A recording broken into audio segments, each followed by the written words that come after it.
Ma'am, per General Kane's orders, no one is allowed to salute you today, and you are not to salute anyone. The staff sergeant says it like it tastes bad. His jaw is locked, his eyes fixed just past my shoulder, as if looking straight at me might get him in trouble.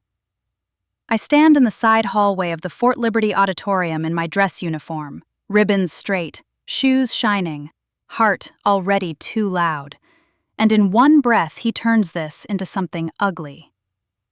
I am 27 years old, an Army intelligence captain who has spent the last years in windowless rooms helping people I will never meet stay alive. Today, in this building, I am just the niece of a general who has decided my uniform does not count. Through the open doors, I see Family Day America under bright lights, coffee in cardboard dispensers, trays of donuts, kids chasing each other with small flags while parents take photos. A major jokes with a buddy about his mortgage and maybe moving to Florida. A first sergeant explains VA benefits to a nervous young couple. Every time a soldier notices an officer, they snap a salute without thinking. Every officer except me. A private passes so close I could touch his sleeve. His eyes flick to my rank, then away, and his hand jerks halfway up before he crushes it against his leg. His ears go red. He keeps walking. The sting in my chest is not pride. It is the knowledge that he is following orders that never should have been written. I do not need to ask whose orders they are. I feel her before I hear her. The air tightens, voices dim for half a beat, shoulders straighten. Major General Eleanor Kane rounds the corner, creases sharp, ribbons heavy, the kind of presence that fills a doorway. Ma'am. Morning, ma'am. People clear her path like they always have. She gives them the practiced smile, then lets it drop when her eyes land on me. She steps close enough that I can smell expensive perfume over burned coffee. You are dead weight, Riven. A charity commission. Try not to drag the family name down today. Her tone is light, almost amused, pitched just loud enough for the nearest table to hear. Dead weight. Charity. The words land heavier than any slap. Somewhere behind her, someone lets out a small laugh and turns it into a cough. I stare at the command crest over the stage so I will not track the shape of her mouth. My throat goes dry. My fingers smooth the row of ribbons on my chest, like that tiny movement could hold the rest of me together. Funny, I think in a flat, distant voice. Deadweight usually does not get calls from Tampa at 3 a.m. I keep the line behind my teeth. Intel has taught me that you do not waste information when the timing is wrong. She flicks her fingers toward the back rows, as if she is brushing off dust. Family seats are in the back. No uniform photos. You are here as a guest, not as an officer. Understood. The last word drops between us like a small weight. I nod, because anything else would turn this hallway into a scene, and she would enjoy that too much. One of my cousins drifts up behind her, coffee cup in hand, grin already in place. Guess not everybody in the family is built for stars, huh? He says it like a joke, like this is all harmless. The staff sergeant beside the door studies the floor as if his life depends on it. The humiliation is not loud. It is a set of small, deliberate cuts that erase me in the one place on earth that should understand exactly what I do. I turn toward the rows marked "Family" in neat plastic signs, and as I move, I catch another gaze across the lobby. A lieutenant colonel I do not know stands near the far wall with a civilian in a suit. On his shoulder is the arrowhead and sword of Army Special Operations. His eyes meet mine for a heartbeat, sharp and assessing. The look of a man used to memorizing faces from grainy photos. Something like recognition flickers there. His jaw tightens. Then he looks away on purpose, the way you do when you have been told a story you are not sure you believe yet. My phone buzzes once in my pocket. a short, sharp vibration.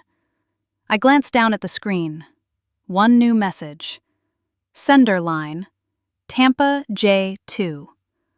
No subject, no preview, just that. Tampa J2. I pressed the side button and let the display go black. Whatever they need can wait 30 minutes. Right now, my world is this collar biting into my neck, this crowded room, this decision to let my aunt believe she has won a battle she does not even understand. I pass a table where a captain is explaining deployment rotations to his parents. His mother looks at him like rank is a shield against everything. They give me a polite stranger smile and turn back to their son.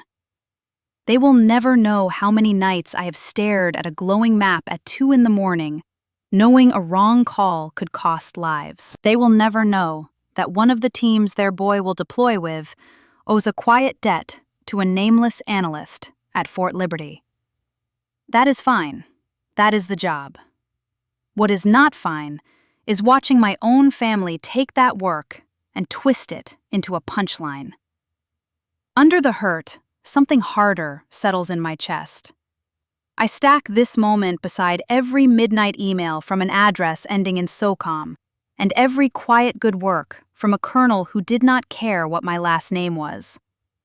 If someone in your own family ever used their title to turn your whole life of work into dead weight in front of a room full of people, what would you do? Sit down in the back and pretend you deserve to be there? Or wait. Let them keep talking, keep underestimating you, and choose the moment when the right eyes are watching. I am one step from the last row when the sound system crackles and a voice from the stage cuts through the buzz of talk. Ladies and gentlemen, we will pause for just a moment. A liaison team from United States Special Operations Command has just arrived. The words move through the auditorium like a new current. Conversations stall. Heads turn toward the side entrance. The lieutenant colonel with the Special Operations patch straightens. The civilian checks his watch. At the sign-in table, the captain leans toward the staff sergeant. Her eyes flick to me, widen, then drop back to her clipboard. They said they are here for a Captain Hart, she says, not nearly as quietly as she thinks. My heart stutters and then slams hard against my ribs. My aunt thought she had made sure no one would salute me that day. What she forgot is that there are people she does not outrank. I grew up just outside Fort Bragg, now Fort Liberty, where rank walked into our kitchen every Sunday in the shape of my aunt's uniform. And I learned early that authority does not always arrive with kindness. Eleanor would step through our front door still wearing her beret, even in the humidity of North Carolina. And she never took it off until she decided the room met her standards. She treated our kitchen like a field tent, and my mother and I like soldiers who had forgotten their place. She would point to chairs and say, "Sit there," then tap the table and say, "Eat, now." And she expected replies as clipped and perfect as the reports she signed. When I was a teenager and still trying to understand where my own spine ended and her shadow began, she once placed both hands on my shoulders, turned me to face her, and pressed her fingers sharply into the space above my collarbone until I winced. "Chins up, Hart kids. Do not look weak. At least not in public," she said, as if weakness were a stain we had brought upon her uniform. I remember standing perfectly still, even though my shoulder hurt, because moving felt like proving her right. When my father died in Afghanistan, the funeral was small and quiet, because we did not have the kind of money that buys ceremony, only the kind that pays rent and keeps lights on. After the service, my mother Laura sat at the kitchen counter with her head in her hands, unable to process that the man who had promised to come home safe had returned, in silence. I stood near the fridge, waiting for someone to say something gentle. But Eleanor arrived, still in her dress blues, and said in a voice sharp enough to freeze the air, "He knew what he signed up for. Cry later. Right now, you need a plan, not feelings." My mother flinched as if she had been struck. And in that moment, I learned that feelings were apparently useless, while plans were currency. Something in me shut down so deep that I could not find tears even if I wanted to. A few months later, my mother told Eleanor she did not want to move to another state, because I was finally settling into school and making friends, which in our world counted as a small miracle. Eleanor slammed her palm down on the cabinet door with such force that a glass rattled and tipped over and shattered against the counter. Her voice rose like she was addressing a formation. "You do not get to make stupid decisions anymore. Michael is not here to fix them. I am." My mother stepped back until her shoulders hit the wall, and I watched her shrink, not because she agreed, but because she had spent years being outranked in her own home. I felt something hot rise in my chest, and I did not know if it was anger or fear. But I did know that whatever it was, I could not show it, because that would be considered weakness.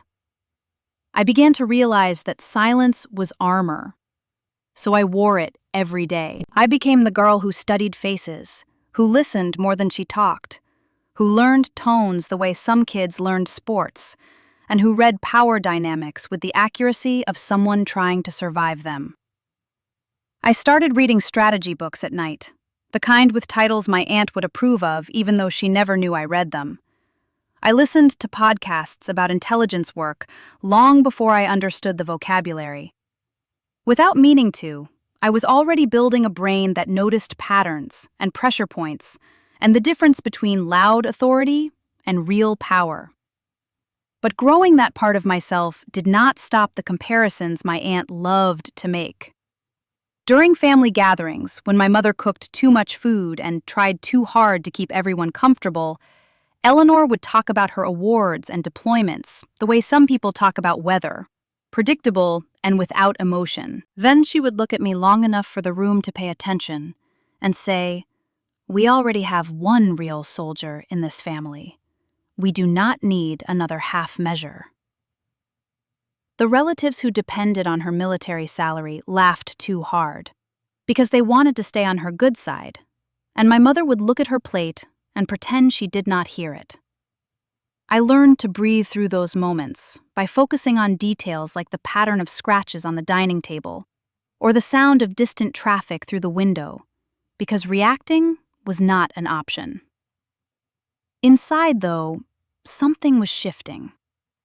It was not defiance yet, but it was the beginning of something that felt like a refusal to belong to anyone who treated respect like a trophy they could withhold.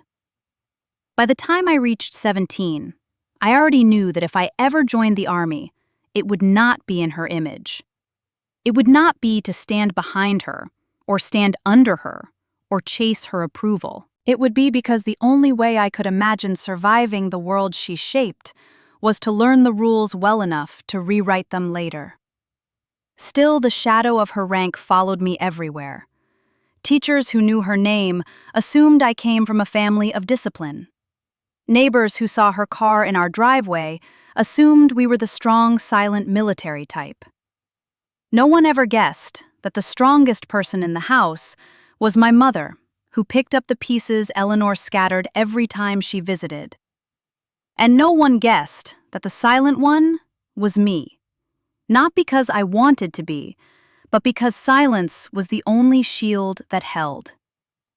I thought wearing the same uniform as my aunt would finally make me safe from her. I was wrong. It just gave her more ways to measure me and find me lacking.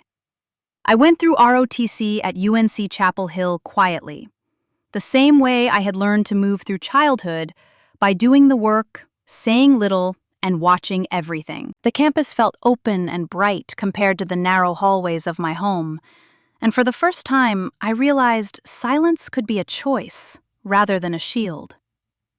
Still, I kept my head down and learned procedures fast enough that instructors stopped checking on me because they already trusted I had them memorized. When I finally called my aunt to tell her I had chosen military intelligence, she let out a soft laugh, not warm, but edged with condescension. "So computers and maps, not real command figures," she said, as if she were commenting on a store brand she would never buy. I held the phone away from my ear and let her words settle the way humidity settles on a uniform, heavy but familiar. At my commission ceremony, I stood straighter than I thought possible because gravity seemed to pull upward rather than down. An older NCO approached me after the oath, his uniform faded at the seams in the way only decades of service can create. He pressed a small coin into my hand and said, "Congrats, ma'am. Do not ever let anyone tell you intel is not real soldiering. We live because of you." I did not know yet how true that would become, but I kept his words tucked somewhere deep, as a counterweight to everything Eleanor had ever said. At Fort Huachuca, and later Fort Gordon, I was not the loudest or the most charismatic, but my instructors saw that I absorbed information the way some people breathe without noticing they are doing it. I spent nights learning to read terrain like language and signals like stories. One day, a string of small anomalies caught my eye in a dataset, and something in my mind clicked. I predicted an IED pattern and flagged a route that seemed too quiet to be safe. A patrol adjusted based on that call and returned without incident. Later, a staff sergeant approached me with a grunt of approval. "If you are wrong, we waste fuel. If you are right, we go home." "I will take that gamble any day, ma'am." I nodded, but inside part of me softened because, for once, someone was measuring my work rather than my perceived weakness. Not long after that, I sent in an analysis packet and expected nothing more than a standard acknowledgement.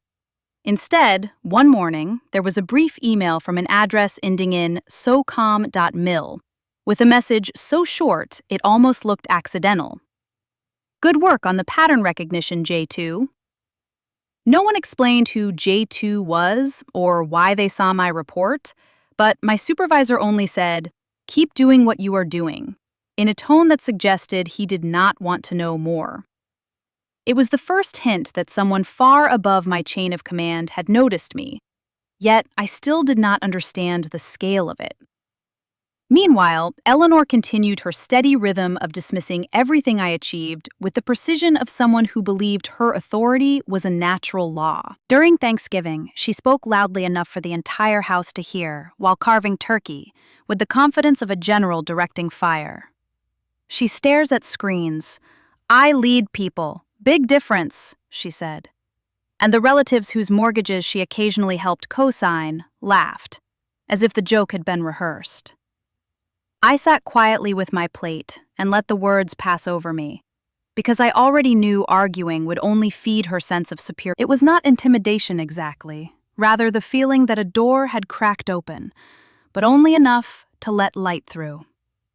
I started arriving earlier than most because the quiet helped me think, and staying later because the work felt meaningful in a way I had not expected. As my confidence grew, my silence changed from defensive to intentional. I no longer needed to speak loudly to justify my work, because the results did that for me. Still, my aunt remained a constant contrast, a reminder that some people admire rank for the power it gives them, while others understand responsibility is what makes rank matter. She did not know that my world was expanding far beyond the house where she once corrected my posture. She still believed I was the girl who stood small in her kitchen, taking orders. But the funny thing about staring at screens is, sometimes the people on the other end outrank everyone in your living room. I just did not know yet how far that went. My orders to Fort Liberty looked ordinary on paper.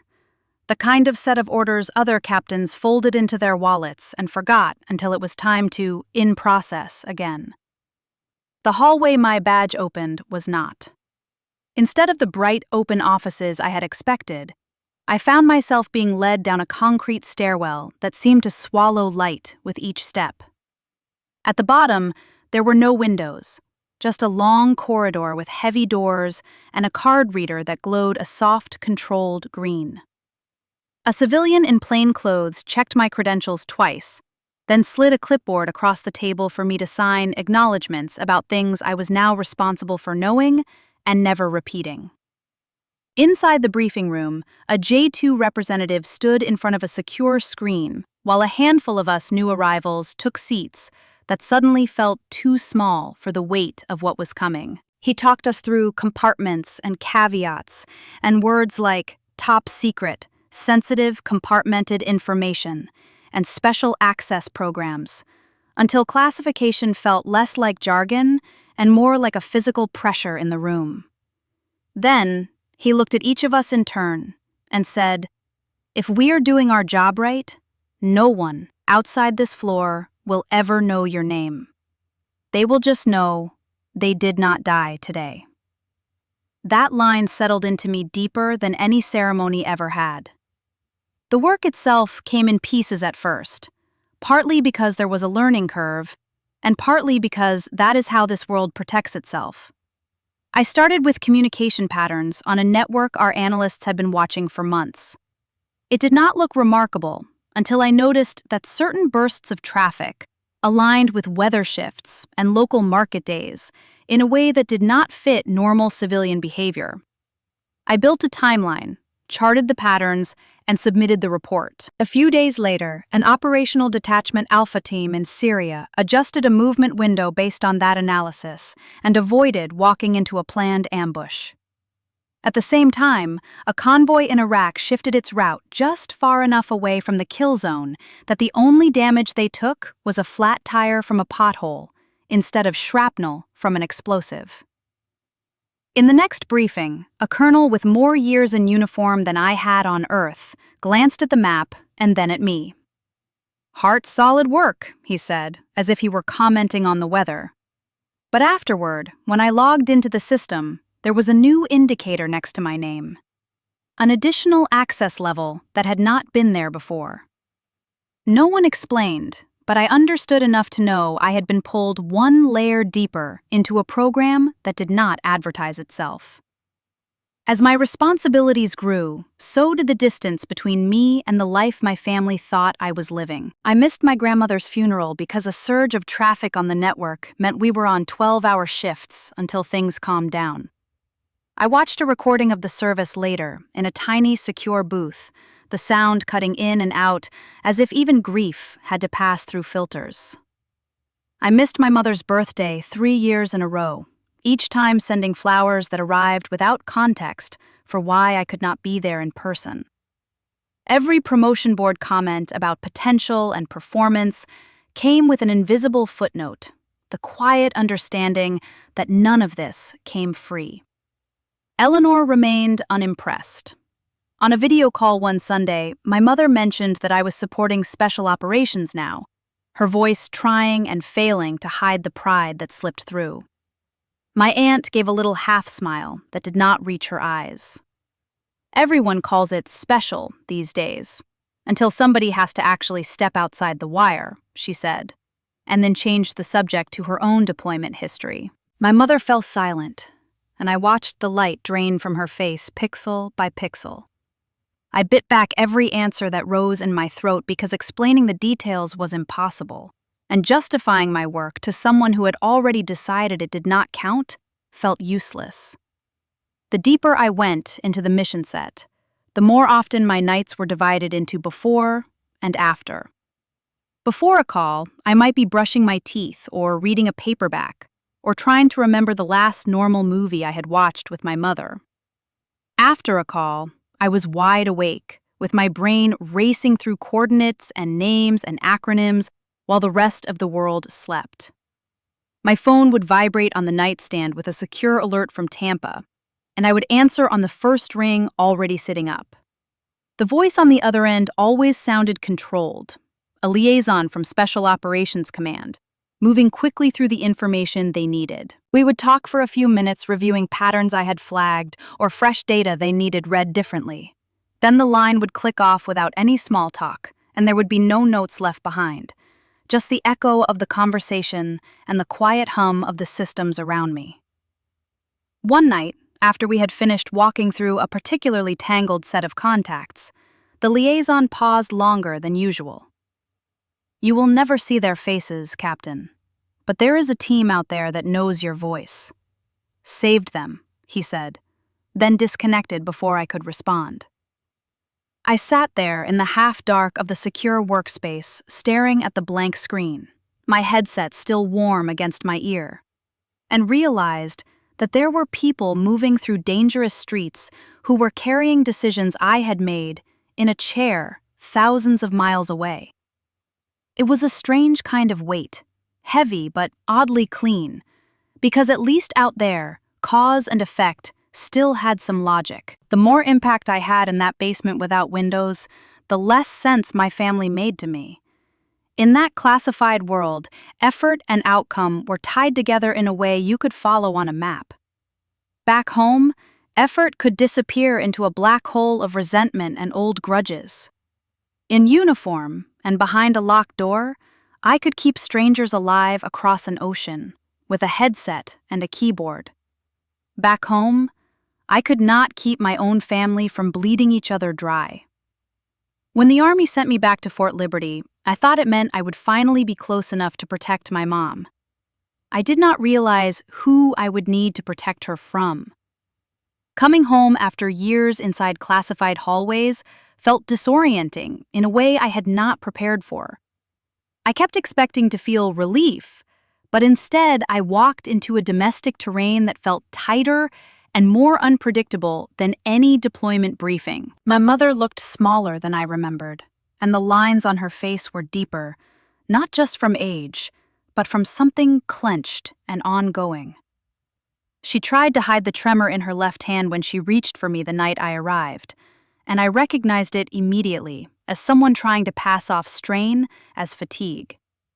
She mentioned she had been having heart palpitations and shortness of breath, and that she had an appointment coming up at Womack Army Medical Center. Before I could ask more, Eleanor stepped into the conversation like she had been waiting for her cue. She announced that she had arranged every appointment my mother needed and said you two would not last a week navigating TRICARE without me, as if coordinating care for her own sister-in-law were an act of heroic charity. My mother winced, not at the words exactly, but at the tone. The one she had endured for so long, it had shaped her posture. I kept my face neutral, but the old familiar pressure in my chest returned. It was the same feeling I used to get before a difficult intelligence briefing, when I knew the room thought they understood the situation better than I did. Now it was happening in my childhood kitchen. The second tightening came quietly at first over dinner at my mother's house a couple of nights later. The food was simple but warm, and we had almost settled into an easy rhythm when Eleanor leaned back in her chair and began asking about my savings, my basic allowance for housing, my student loan status, and whether I planned to buy property soon. When I admitted I was still finishing off my student loans, she did not nod or express surprise. She simply said, "You are almost 30, with no house, no husband, and no plan. The heart name is doing a lot of heavy lifting for you." My mother set her fork down and stared at her plate as if trying to disappear into it. I felt the statement settle into the room like spilled oil, slicking onto every surface and refusing to evaporate. What struck me was not the insult itself, but the ease with which she delivered it, as if belittling me were part of the meal she had been invited to serve. I held my breath until the moment passed, because arguing with her would only confirm the story she had already written about me. The worst part was watching my mother absorb the blow like it had landed on her instead. The third tightening came not long after, during a tense conversation about where my mother should live. Eleanor announced that it would be best if my mother moved in with her temporarily because her house was larger and she was closer to medical facilities. My mother hesitated, saying she was comfortable where she was and wanted to stay in her own home. The hesitation alone was enough to set Eleanor off. She slammed her palm against the table, hard enough that the glass next to her rattled against the wood. Her voice came out sharp and commanding, in the same tone she used on soldiers. "You do not get to say no to me. Michael trusted me to look after this family. I outrank your fear." My mother recoiled so quickly she bumped the chair behind her, and for a second she looked like a private being disciplined by a drill instructor. The shock that went through me was cold and clinical, the kind that comes right before analysis. I stared at the glass that had wobbled and thought about blast radius and collateral damage, and the difference between physical impact and emotional shockwaves. That moment was the first time I saw the full shape of the power she held over my mother. It was also the moment something in me locked into place. I had spent years analyzing hostile intent abroad, and suddenly, I could not ignore the same patterns at home. That night in my old bedroom, I sat on the edge of the bed scrolling through call logs and messages, replaying the tone of Eleanor's voice in my head. I realized something I never expected. I had more experience documenting threats than any average person. I knew how to record timelines, how to preserve evidence, how to identify behavioral escalation. So I began applying those skills, quietly, methodically, the way I would for any intelligence file. I started recording some of the louder arguments, not out of impulse, but systematically noting time, date, location, and context. I saved text messages that crossed from rude into controlling. I archived emails that carried the same cutting tone she had used for years, dressed up as directives or advice. Every item went into a digital folder labeled plainly, because I knew the truth did not need embellishment, only preservation. I told no one what I was doing, not even my mother. It was not revenge. Not yet. It was simply the truth being stored somewhere safe, so it could not be twisted later. As the days went on, I watched my mother more closely, noticing the way she flinched when her phone lit up with Eleanor's name, or how she rushed to justify even small decisions, as if preemptively defending herself. I realized I had been so busy surviving my aunt's expectations that I had never truly looked at the cost my mother had paid to maintain peace. The more I saw, the more the folder grew. I maintained my calm exterior because emotional reactions never helped in analysis. But inside, something was shifting. A slow, steady recalibration of what I owed myself and my mother. The skills I had used to track hostile networks overseas had followed me home, whether I wanted them to or not. And each time I opened the folder, even briefly, the bitter irony tightened in my chest. I had spent years tracking hostile networks overseas. It was a strange, bitter thing to realize I needed the same skills for my own blood.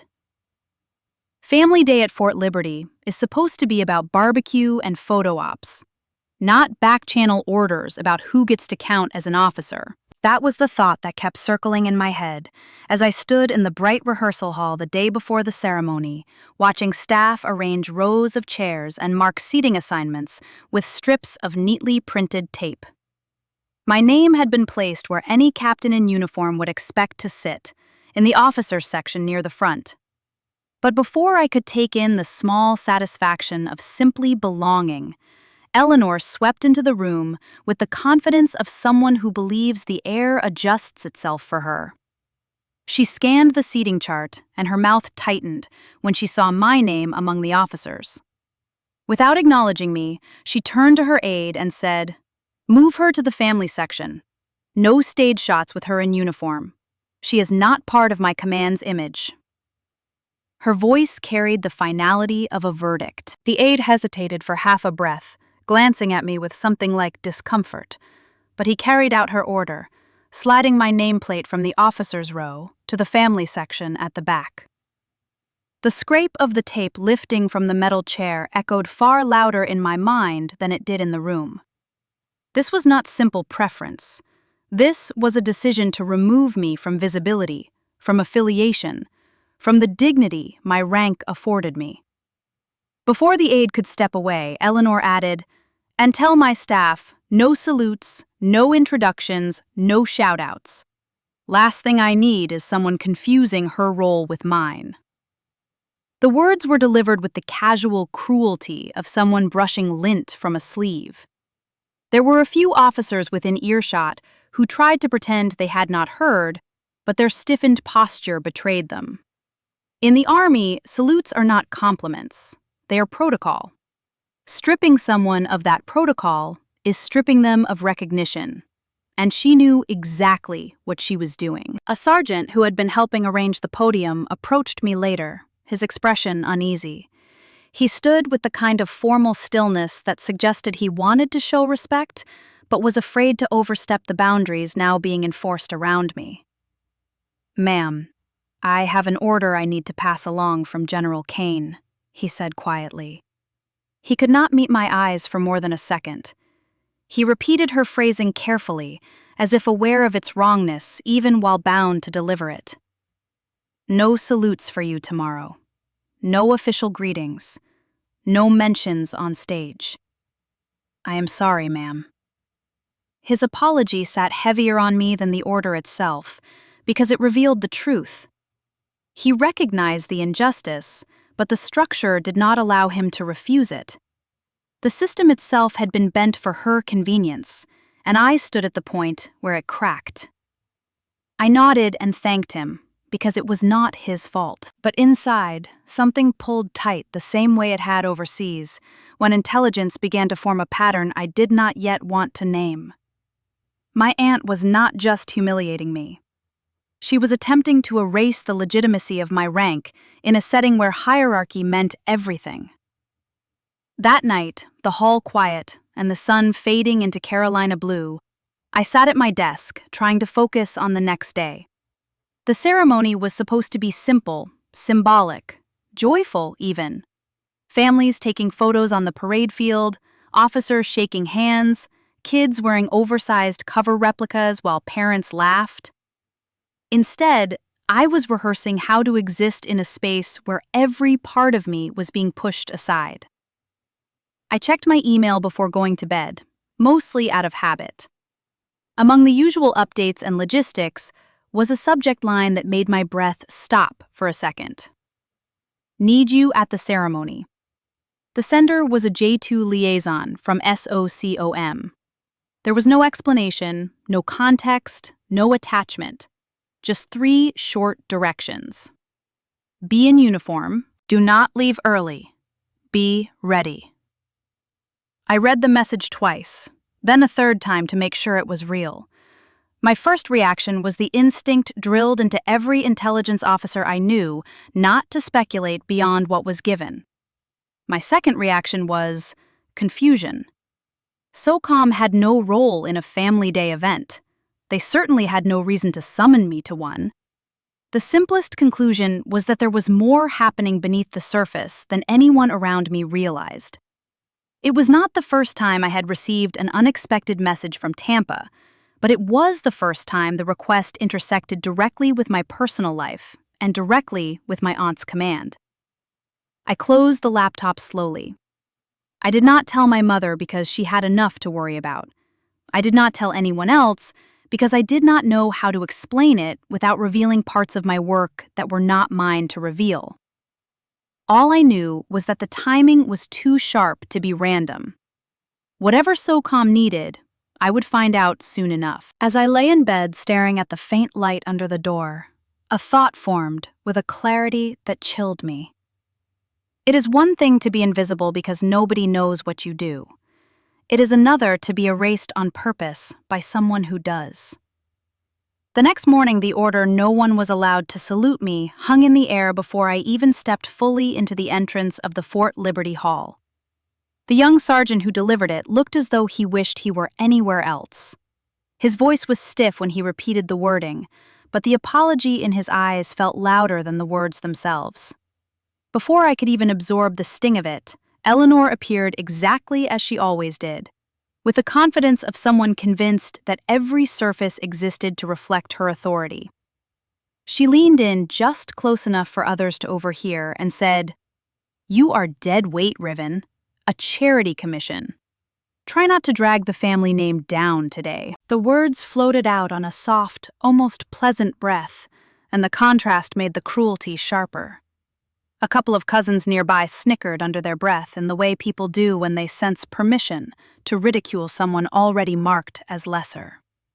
Around me, soldiers and officers greeted one another with crisp salutes and respectful nods, but their eyes slid right past me, as if my uniform were a costume worn to a party where I did not belong.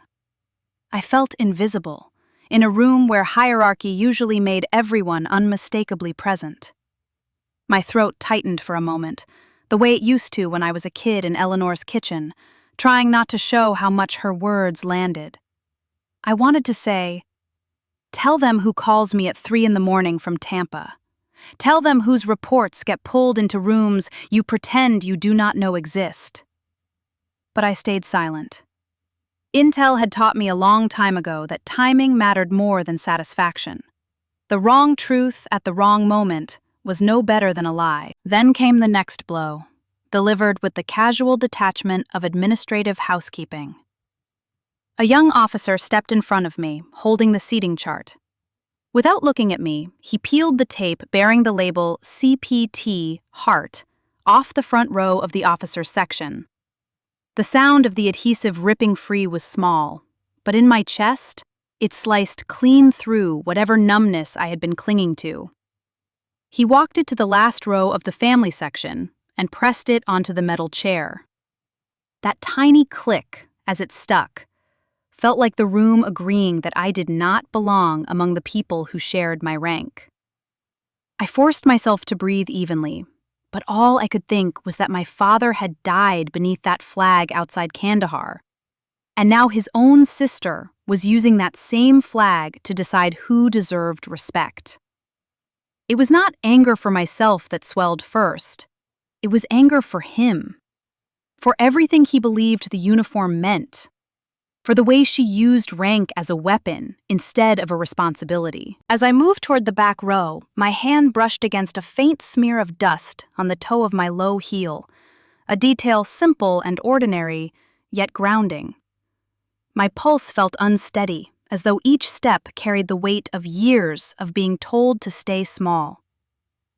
Then a voice crackled over the loudspeakers. "We will pause for just a moment. A liaison team from United States Special Operations Command has just arrived." The casual chatter in the hall stuttered, then quieted. People straightened in their seats instinctively. Special operations did not simply drop into ceremonies like these unless something unusual was in motion. One of the event staff leaned slightly in my direction, then whispered, "They said they are here for a Captain Hart." My breath caught fast enough that it almost hurt. The edges of the room sharpened and blurred at the same time, the way they did in briefing cells before something significant unfolded. My aunt thought she had controlled every angle of that room. She thought she had stripped away every ounce of recognition, every protocol that could possibly reflect who I was and what I had done. The one angle she could not see was the flight path into the parking lot. The doors at the back of the hall opened without drama, and the SOCOM liaison team walked in like they were arriving for a meeting that had already started, not a show. No slow marching, no music change, just two people in serviceable uniforms, moving with the kind of quiet purpose that never needs a spotlight. I recognized the patch on Colonel Porter's shoulder first, then the way the command sergeant major beside him, Price, scanned the room like he was cataloging exits and blind spots. They paused at the sign-in table, checked the program, spoke briefly to the event NCO, then started down the aisle with the relaxed precision of people who lived in operational timelines instead of ceremony schedules. Around us, the energy shifted. Officers straightened even though no one said attention. A couple of spouses whispered, trying to figure out what Special Operations Command wanted at a family event in North Carolina on a random Saturday. At the back of the family section, I sat with my hands folded too neatly in my lap, trying to look like the fact that my name had just been requested over the loudspeaker was not making my pulse pound in my ears.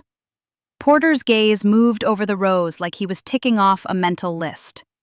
When his eyes landed on me, they stopped, as if he had finally found the target on a satellite image. "Captain Hart," he said, and this time my name did not sound like a question mark. It sounded like confirmation. Reflex took over. I rose before my brain caught up, shoulders squaring, chin coming up. I started to lift my hand but never made it to my cover. Colonel Porter and Command Sergeant Major Price were already saluting me first. Precise, clear, no hesitation, and no mistaking it for anything but deliberate respect. For a heartbeat, the entire hall seemed to hold its breath. Salutes have a sequence everyone learns on day one: junior to senior, then senior returns. Having a colonel and a senior enlisted leader initiate it toward a captain in the back row of the family section turned that rule just enough on its head to make every seasoned soldier in the room feel the impact. I heard the small intake of air from the lieutenant who had moved my name card. I heard someone's coffee stirrer clink against styrofoam and then fall still. I could almost feel Eleanor's eyes from the front of the hall, even before I let myself look toward the stage. "On behalf of United States Special Operations Command, ma'am," Porter said, his voice carrying easily without needing the microphone. "Thank you for what you did for our teams last year." He did not say where those teams had been or what exactly I had done. He did not say how many names had stayed off casualty lists because of one of my late-night assessments. He did not have to. The words teams and last year were enough for anyone in uniform to understand that whatever it had not been a simple staff tasker. My hand finally found my cover and I returned the salute. My palm steady even as something inside my chest felt like it was trying to reorganize itself. Price gave the smallest approving nod, the kind NCOs reserve for moments when an officer has proven they understand the weight of what they are part of. Near the front, cameras that had been pointed lazily toward the stage shifted angles. One of the public affairs specialists tracking the event swung his lens toward me, then up to the dais where my aunt sat in her general's chair, surrounded by other senior leaders.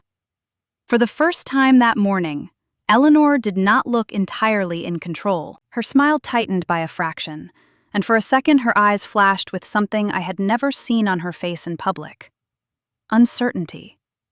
"Seems my niece has been busy," she said into the microphone with a practiced chuckle that was meant to sound light, but came out thinner than usual. A few polite laughs sprinkled the front rows. Colonel Porter turned his head just enough that his voice could carry back to her while still technically addressing the room. "Yes, ma'am," he replied. "Some of our best work does not fit on a slide." The line sounded harmless on the surface, almost like a compliment to his own people. But every officer in that hall understood it for what it was: a quiet acknowledgement that the currency in his world was results, not photo opportunities. And that in that currency, I had already been paid in full. The event NCO who had reassigned my seat earlier approached with a stiffness that had nothing to do with drill and ceremony. His face was flushed under his high and tight haircut as he carefully peeled the CP Tart card off the metal chair in the back row. "Ma'am," he said, his voice low, "I need to move you to the officers' section." He walked ahead of me this time, not like he was relocating a problem, but like he was escorting someone who belonged where she was going. The same lieutenant who had avoided my eyes before stood to let me pass. His mouth worked for a second, like he could not quite decide how to start. "Ma'am, I am sorry," he finally managed. "We did not know." "That is the thing about intel," I said, and the words came out calmer than I felt. "You're not supposed to." I meant it. The entire design of my job was that the people whose lives we protected did not know my name or my face. The irony was that the one person who should have understood that better than anyone had spent years using that invisibility as proof that I did not matter. As I settled into the reclaimed front row seat, the stage lights threw just enough glow to catch the slight tension in Eleanor's jaw. She recovered quickly, because people like her always did. But something had shifted. For once, her rank was not the ceiling of the room. You would think that moment would have been enough. The salute, the public recognition, the quiet correction of every lie that had been told about my worth.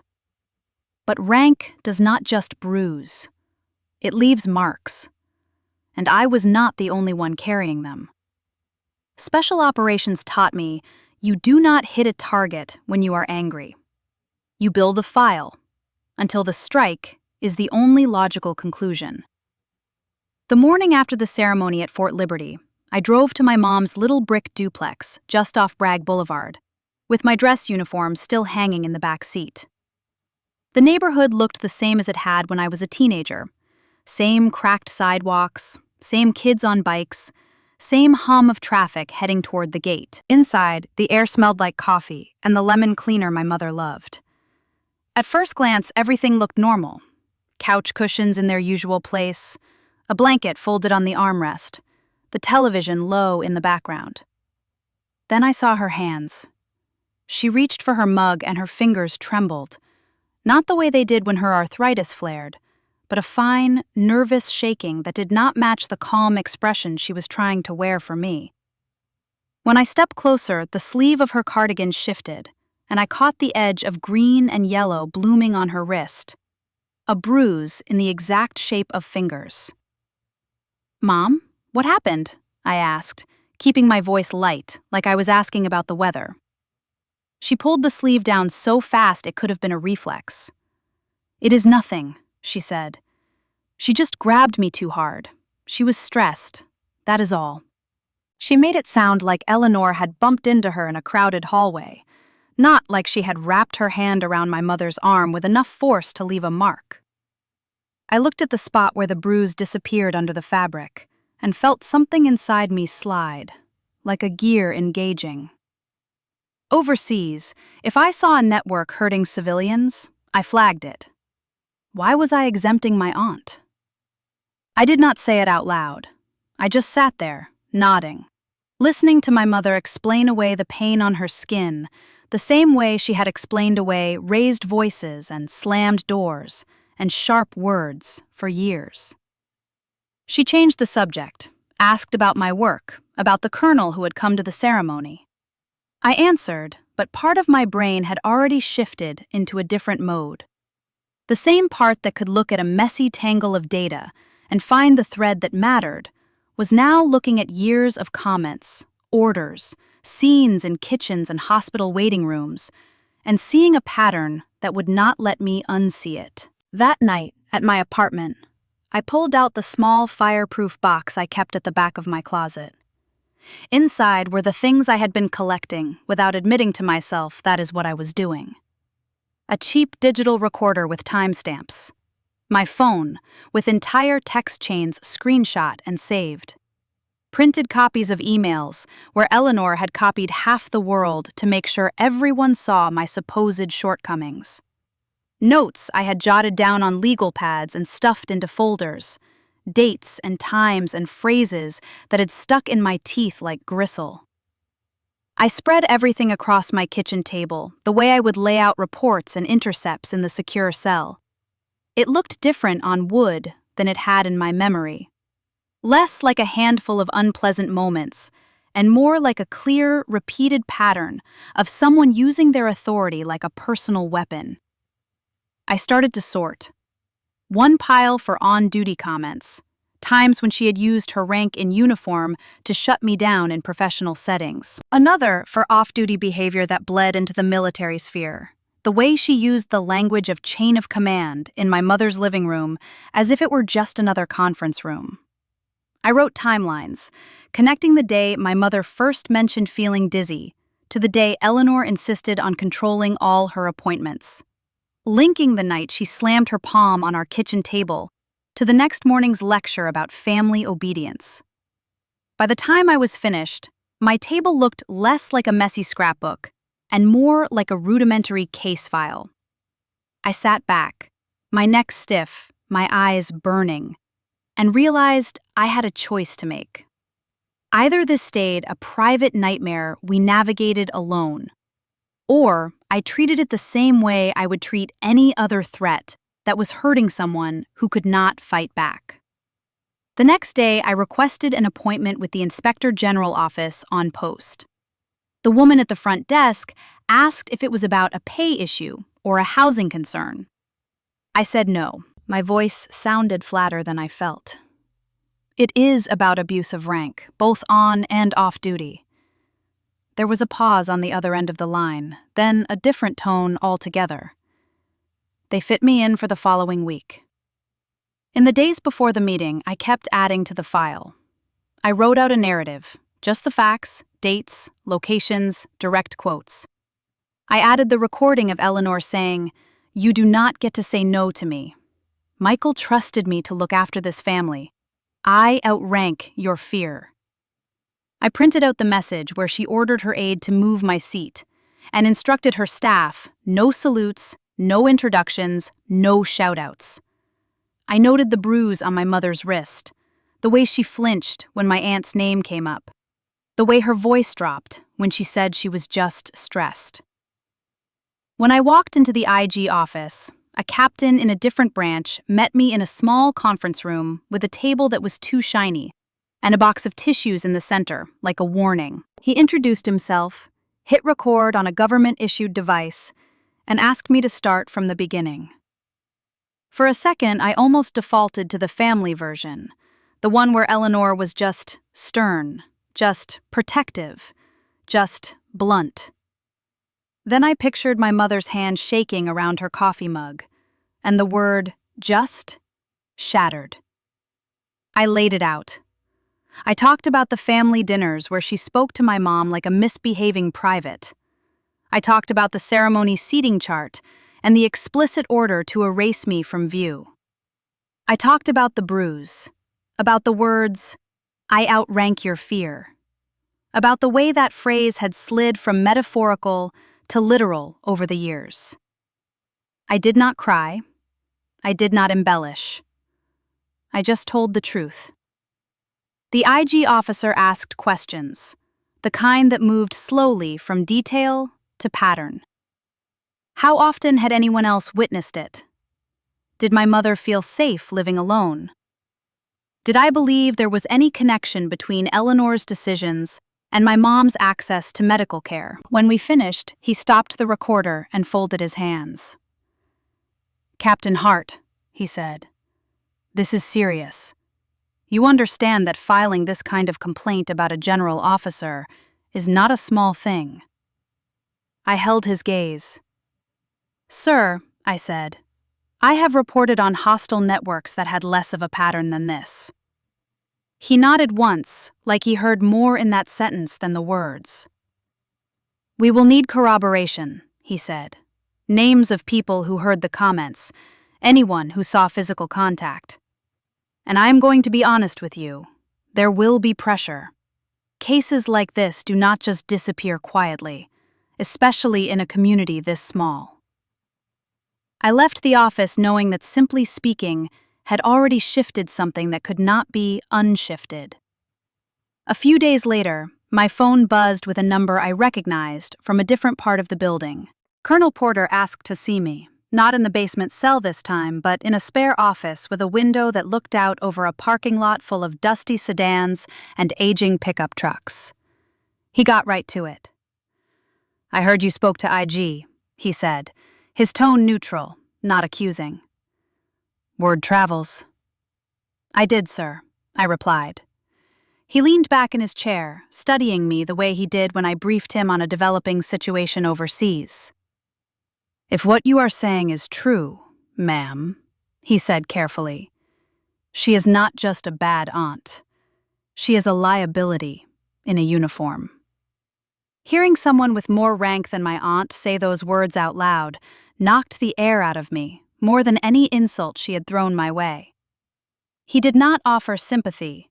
He offered something far more dangerous in the right hands: support. "I will not interfere with the investigation," he said, "but I can document what you have done for us." He turned to his computer, pulled up a blank memorandum, and began to type. In precise language, he outlined my contributions to operations, the times my analysis had directly contributed to mission success, the reliability of my judgment under pressure. He did not mention Eleanor by name. He did not need to. The memo went into the system as part of my record and, more quietly, as a signal that if anyone tried to bury my complaint under politics, they would have to climb over a colonel from Special Operations to do it. When I walked out of his office that day with a copy of the memo in my hand, I felt a strange steadiness in my chest. For the first time, someone with more stars than my aunts whispered what I had been too scared to say out loud. This was not just family drama. It was misconduct. The Inspector General process did not unfold the way movies teach you to imagine accountability. There were no dramatic confrontations in crowded hallways, no shouted confessions, no sudden reversals of fortune in a silent courtroom. What happened instead was paperwork, appointments, interviews, recorded statements, confirmations, cross-checks, and the slow but relentless turning of an administrative machine built to examine misconduct without theatrics. The first person they spoke to was the sergeant who had been ordered to deliver the no salutes directive. He sat in a small office, hands on his knees, answering every question with the same quiet discomfort he had shown me that morning. "Yes, ma'am," he confirmed. "General Kane instructed us not to salute Captain Hart." "Yes, ma'am," she stated. "Captain Hart was not to be acknowledged in any official capacity." "Yes, ma'am." It felt unusual. "No, ma'am. We were not given a justification." His testimony was short, but it was also the first official acknowledgement that what happened at the ceremony had not been a misunderstanding or a clerical error. It was intent. The next interview was with a lieutenant colonel who had overheard the phrase, "dead weight," outside the rehearsal hall. He had not meant to be near enough to catch it. He had simply been reviewing logistics and had walked by at the exact wrong moment. He repeated the words, "I am not sure if she intended me to hear them, but I did." Captain Hart did not respond. Then he paused and added quietly, "It did not sound like a joke." After him came the nurse from Womack Army Medical Center, the one who had seen my mother wince when Eleanor adjusted her grip during a doctor visit. The nurse kept her tone professional as she described what she saw. "Mrs. Hart flinched," she said. Her sister-in-law grasped her arm firmly. It was not overtly violent, but it was controlling enough that I noted it in my report. When the IG team asked my mother directly, she tried to minimize everything, the way she always had. But even her gentle retelling contained cracks. "I think she was just stressed," she said. But her voice trembled, and she kept folding and unfolding the corner of a tissue. The IG officer asked, "Do you feel comfortable around her?" And the silence that followed said more than anything she could have replied. I was not present for these interviews, but I read the summaries later when they became part of the case file. The language was clinical and stripped of emotion, but I could still feel the weight of each sentence. It felt strange to see pieces of my life rendered into official bullet points, like evidence logs from a crime scene. Weeks passed, and then one afternoon, I was called into a formal review session. They told me Eleanor would be there. I sat at a long table across from her, a recorder in the center, 2 IG officers on either side. She arrived in full uniform, ribbons polished, posture perfect, shoulders squared in the way that always announced her before she spoke. For a moment, I saw the woman who had once carried me on her hip at 4th of July parades, who had stood next to my mother at my father's funeral, who had taught me how to lace my first pair of combat boots. Then the IG officer pressed a button and a familiar voice filled the room. "You are dead weight, Riven. a mistake the Army has not corrected yet. Hearing it played aloud was different than hearing it in the hallway. In the hallway, it had been meant to wound me quietly. In this room, it became evidence.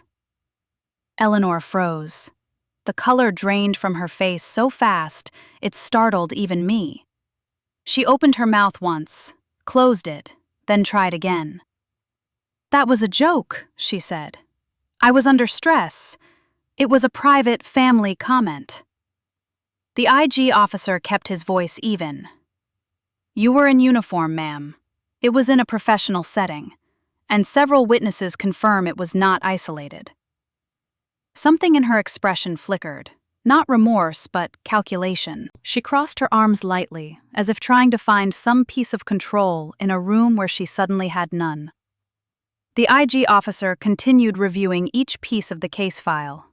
The seating reassignment order, the directive to erase me from the ceremony, the incidents at my mother's appointments, the pattern of using rank terminology in civilian family settings.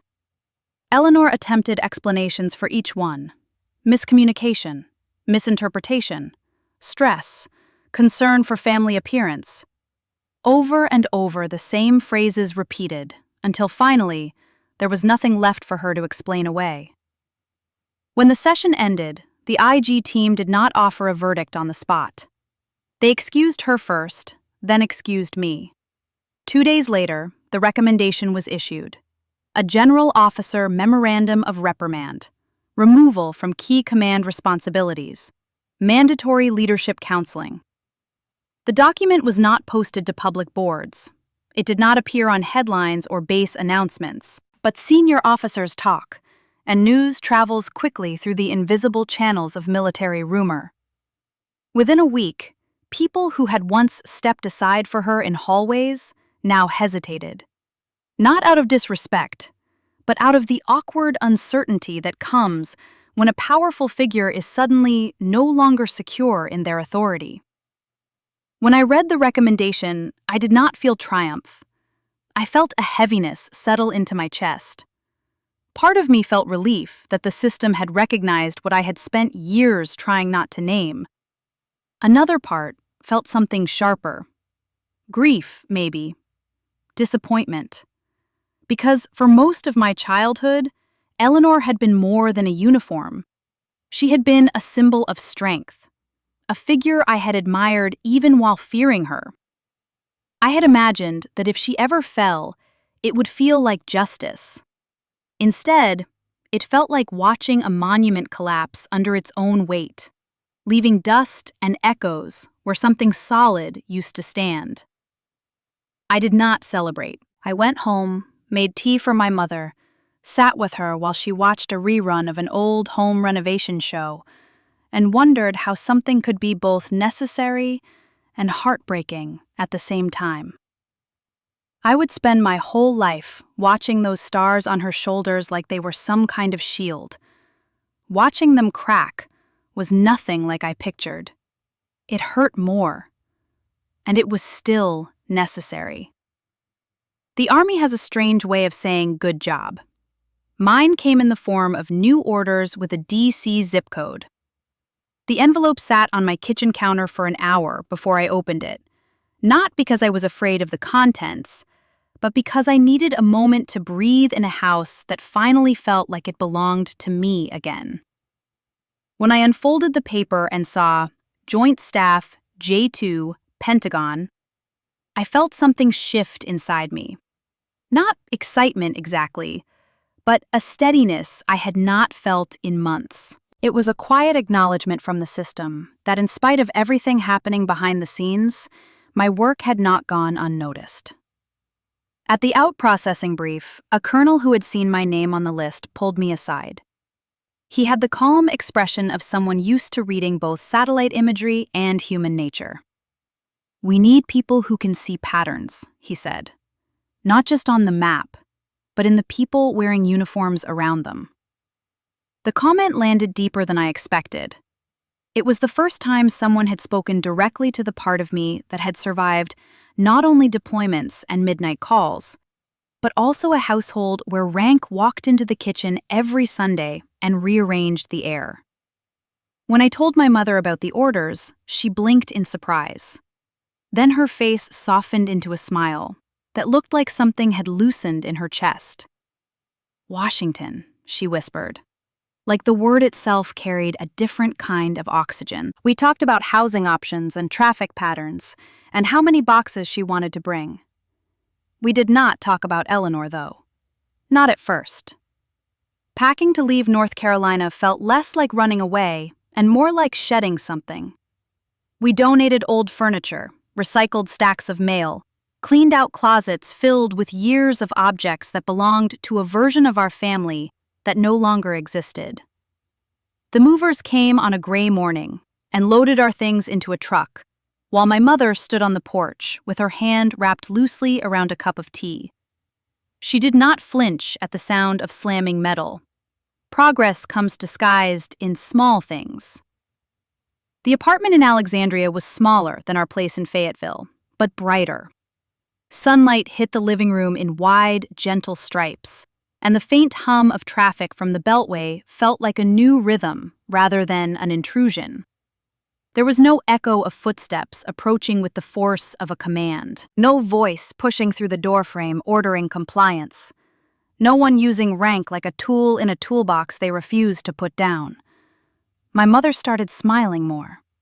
Not the polite, small smiles she used as a defensive shield, but real ones that reached her eyes and lingered. She began seeing a therapist near King Street who specialized in family stress among military households. At first, she insisted she did not need it. Then she returned from her second appointment with a pamphlet tucked carefully into her purse and said, "I think this might help." Meanwhile, I settled into my new assignment with the same quiet intensity I had always brought to work. The Pentagon was a different world. Endless hallways, badges that opened some doors but not others, meetings where every sentence had to be weighed before spoken. But despite its scale, something about it felt oddly familiar. Maybe because patterns were patterns, whether they were spread across a map of Syria or embedded in a spreadsheet of resource allocations.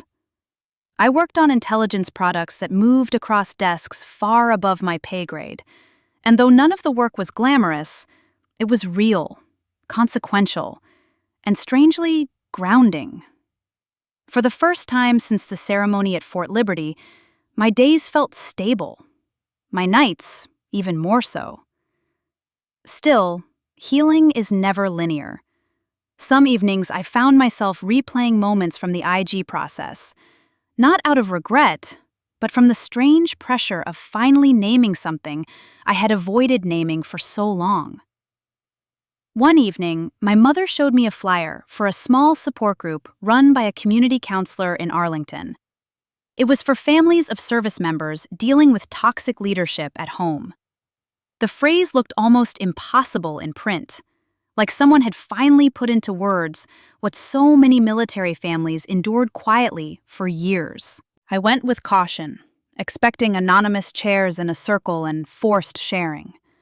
Instead, I found a small room, soft lighting, a table with water bottles, and a handful of people who were not interested in drama, only truth. When it was my turn to speak, I did not mention rank or positions or classified responsibilities. I said only, my aunt. The room understood anyway. Pain recognizes pain, even without documentation. A woman across from me, whose husband had served under a notoriously volatile battalion commander, murmured, "I am sorry." Another man nodded like he had lived through the same kind of shadow. I did not cry. I did not explain further. I just let myself be someone who deserved to take up space in a room built for honesty. Weeks passed. My mother planted herbs on our little balcony. I learned the back roads into the Pentagon to avoid the worst of the morning traffic. The heaviness in my chest that had followed me from Fort Liberty began to thin out, leaving something quieter in its place. For the first time in a long time, my life felt quiet enough to hear myself think. Then, one Tuesday morning after a meeting, I returned to my desk and saw a new email waiting for me. The sender line stopped me cold. Eleanor Kane. No rank, no signature block, just her name. Sitting in my inbox like a ghost, knocking on a door I had already closed. And just like that, the silence I had worked so hard to build shifted again. The email sat in my inbox for almost an hour before I opened it. 5 words. Can we meet for coffee? No rank, no signature, no explanation. Just a name that carried 30 years of command in every syllable. I agreed to meet only because I wanted the loop closed, not reopened. Closed. We chose a cafe a few blocks from the Pentagon, the kind of place where government civilians ordered lattes between metro stops and junior officers graded papers at corner tables before morning briefs. It was a cold, clear morning, the kind where people walk fast with their hands tucked into their sleeves, and the air smells faintly of roasted beans and winter. I arrived early and chose a table near the window. A few men in suits stood in line. A warrant officer skimmed a newspaper. A pair of analysts whispered over a laptop covered in classified handling stickers. Ordinary Washington noise. Then the door opened and Eleanor stepped inside. For a moment, I did not recognize her. She looked smaller somehow, not in size but in presence. The aura of untouchable authority she had carried her entire career had thinned.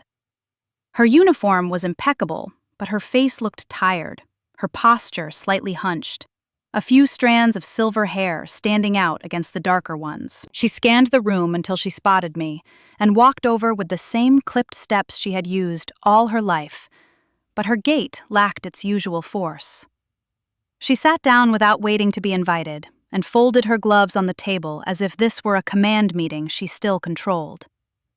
"You went too far, Riven," she said before I even opened my mouth. "An IG complaint? Against your own aunt." Her tone tried to be sharp, but underneath it I detected something brittle, something that sounded closer to fear than anger. I kept my voice steady. I filed a report about misconduct. The fact that it involved my aunt is what makes it worse, not what makes it wrong. She stiffened, but kept going, as if she had rehearsed this conversation in her head. "The Army is reviewing my retirement board packet," she said. "There are implications. Serious ones. Because of what you said." "What I said was true," I replied. "Truth has implications too." She inhaled sharply and reached into her briefcase. A thin envelope slid across the table toward me. Inside was a typed statement. I skimmed it without touching it fully. It framed the events at Fort Liberty as misunderstandings caused by stress and concern for my mother. It claimed her comments had been taken out of context, that the no salutes order had been misinterpreted, that she had been trying to manage the optics of the ceremony to protect me. At the bottom was a blank line where my signature was meant to go. "If you sign this," she said, her voice tightening, "it will help straighten the retirement board's interpretation. It will restore some of my record. You could fix this." She leaned forward slightly. "For our family's reputation. For your father's legacy." That sentence hit me harder than she expected. My father's legacy. The man who died under a flag she now wielded like a personal banner. The man who had trusted her to protect us. The man she invoked now, not to honor him, but to manipulate me. I stared at the paper. I thought about what signing it would mean. I could restore her image with a few strokes of a pen. I could rewrite the record, shift the consequences, let her walk away with the dignity she had spent a lifetime demanding. And for one brief second, I considered it. Then I remembered my mother, standing in her kitchen, pulling her sleeve down over a bruise and whispering she was just stressed. I remembered the sound of tape ripping as my nameplate was pulled from the officer's row. I remembered dead weight. I remembered the way her words had broken something inside me long before I had ever worn a uniform. When I finally spoke, my voice was quiet, but the words felt carved from bone. Dad died believing you were the hero in the room, I said. Lying for you now would just bury him twice. Eleanor froze. The transformation on her face happened in subtle shifts. First, indignation. Then, disbelief. Then, something cracked and slid into place like a fault line giving way. For the first time in my life, I saw my aunt not as a general, not as my father's sister, not as the towering figure who controlled every room she entered, but as a woman whose entire identity was built on being untouchable. And now, confronted with the truth from someone she expected to obey without question, she looked momentarily human. Her mouth opened, then closed. Her eyes flickered with something like desperation, or loss, or both. "You do not understand what this will do to me," she said, almost whispering now. I met her gaze without looking away. "I understand exactly." She pressed her gloved hand to the envelope, like she could will it back toward herself. The confidence she had walked in with was gone, replaced by a hollow tension that seemed to echo in the space between us. For a moment, I wondered if she would shout, or accuse, or order. But she did none of those things. She simply let her eyes drop to the table, as if she had run out of strategies. I stood slowly, gathering my coat. She did not stand with me. She did not reach for my arm. She did not issue a final command. She just sat there, with the untouched coffee cooling in front of her, and the statement she desperately wanted me to sign lying between us, like a monument to a career she could no longer salvage. I did not offer comfort. I did not soften anything. I did not reach across the table to ease the blow. For the first time in 30 years, I walked away from her without checking if she approved. And for once, she was the one left standing alone, even while sitting completely still. The sunlight in our Alexandria apartment had a softness I was still getting used to. It slanted across the living room in long, calm stripes, warming the rug and the leaves of the little plants my mother kept on the windowsill. She was humming quietly as she watered them, her movements slow but steady, no tremor in her hands today. The television played low in the background, some local news story about traffic on the Beltway. Nothing urgent, nothing that required anyone to bark orders or demand explanations. For the first time in years, the house felt like a place where breath could expand instead of shrink. I sat at the small dining table, sorting through mail, most of it unremarkable government forms, appointment reminders, and the occasional flyer from a neighborhood business. Every few minutes I let myself pause, just to appreciate the silence. No sharp footsteps approaching down a hall. No phone vibrating with a command disguised as a question. No voice telling us what we owed, what we lacked, or what we were failing to uphold. Just sunlight, steady and uncomplicated. My mother looked over her shoulder at me and smiled, a real smile that reached her eyes. We had not had many of those in the years Eleanor controlled every corner of our lives. The absence of that weight felt like standing up straight after carrying a rucksack far too long. News traveled fast through military networks, even when no one spoke it aloud. Word had reached us in discreet lines and quiet comments. Forced early retirement. No promotion board consideration. No follow-on position in the advisory groups she once expected to join. On paper, it was a procedural transition. In reality, it was a full stop. She had devoted decades to the identity of command, and now that door was not simply closed, but sealed by her own actions.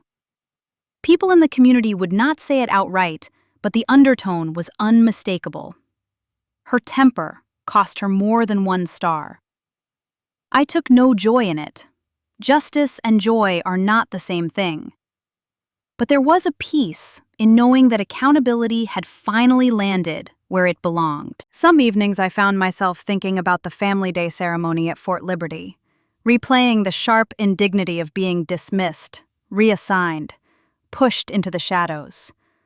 For a long time the memory stung. Now it made me exhale a quiet, almost amused breath. That ridiculous no salutes order, the one meant to erase me, ended up being the spark that illuminated everything she had tried to keep hidden. Looking back, it felt almost poetic. I rested my hands on the table and let the moment settle before speaking.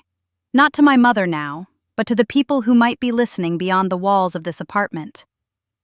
If someone in your family has ever used their title, their job, their money, or their influence to make you feel like dead weight, I need you to hear me. Your worth is not something they get to sign off on. They do not get to stamp approval on your existence. Rank can open doors, but it does not get to lock you in a room.